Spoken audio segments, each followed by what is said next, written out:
Welcome to the e-sessions of brand marketing. This is the first series of Module 4 for the students of LJ Integrated MBA. In this series, I, Dr. Sushmita Sugala, will be discussing how brand equity is managed across various segments, especially across the international markets. The topics that would be covered in this series is the rationale for developing a global brand, advantages and disadvantages of a global marketing program, and how to build a global brand strategy. Here, firstly, we will try to understand the international issues and global branding strategies which have been interesting marketers in regional marketing because of the mass markets.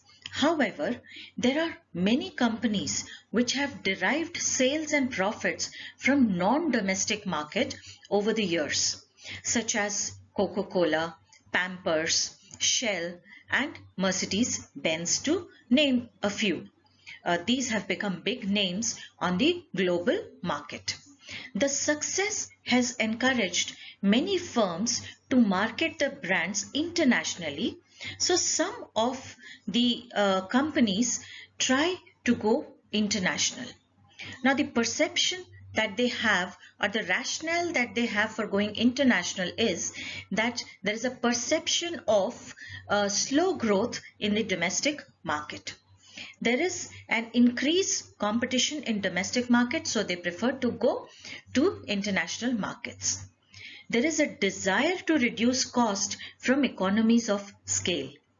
Fourthly, to diversify risk.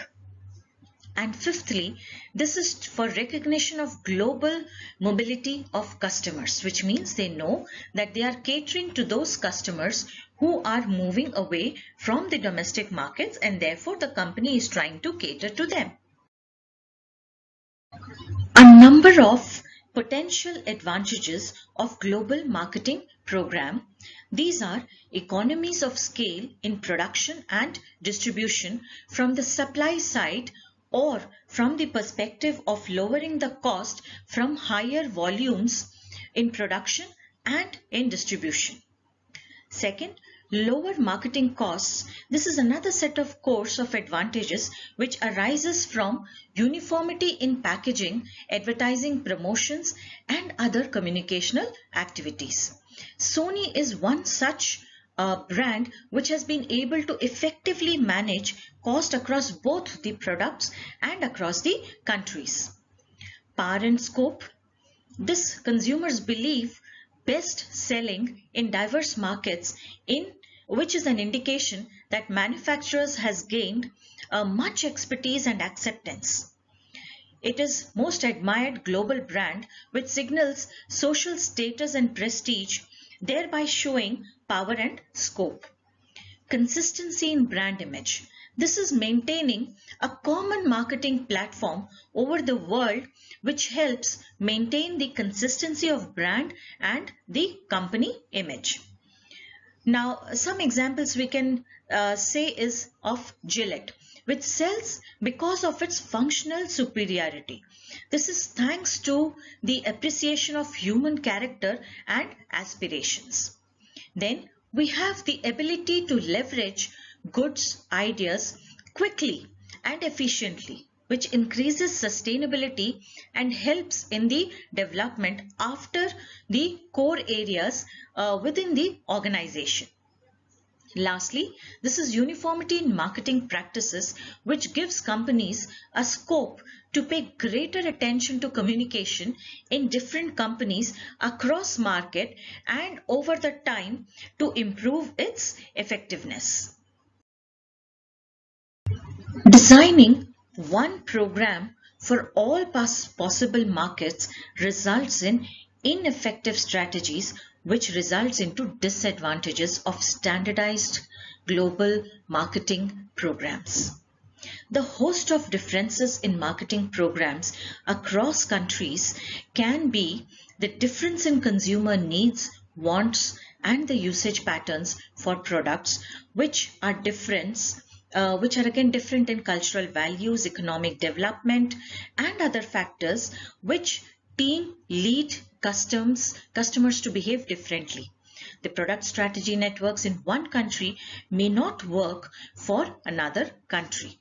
Tupperware makes the bulk of its sales overseas, especially from the emerging markets, and it has adjusted its products to satisfy different consumer behavior. Example, in India, you would see that a plastic container with a spoon becomes a masala keeper for spices. In Korea, a steamed assistant canister this is used for kimchi fermentation. So Tupperware has been able to adapt. Difference in consumer responses to branding elements. Here, the linguistic differences across countries can change the meaning of brand names, cultural context, which generally brings out the various differences. Thirdly, the difference in consumer responses to marketing mix elements. Here the customers in different parts of the world, they feel differently about a marketing activity. The Japanese view advertising more positively and the ads are more abstract in tone. Whereas in the US, customers, they are very cynical towards advertising and the ads are richer in product information. Next, the difference in brand and product development and the competitive environment. This suggests that different product life cycle stages are different in different countries, resulting in different nature of competition across different countries. Next, difference in legal environment, which is noticed to be different from country to country. The legal restrictions, they keep changing from across countries, and the description, for example, you might take that there is restrictions on keeping especially the prescription drugs which are banned for advertising in Canada. In Poland, the commercial lyrics, they are asked to be essentially songs in Polish language only. Then we have the difference in laws which challenges the marketers. The next one, differences in marketing institutions like channels of distribution, retail practices, media availability, media cost, where all is significantly changes from country to country, making it difficult to implement one common strategy that can be used across the nations. We would also be able to see the difference which is coming. One factor would be the penetration of cable television, the penetration of cell phones, supermarkets. This also varies from country to country. And finally, the difference in administrative procedures. The local authorities, they feel that for managers might feel threatened and may resist the global marketing programs of companies. So therefore, these are the various disadvantages which are seen as the differences which arises from country to country. Now, we would be discussing about the global brand strategy.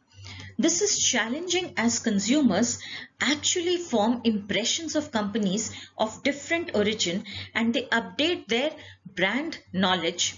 Hence, they are different for each.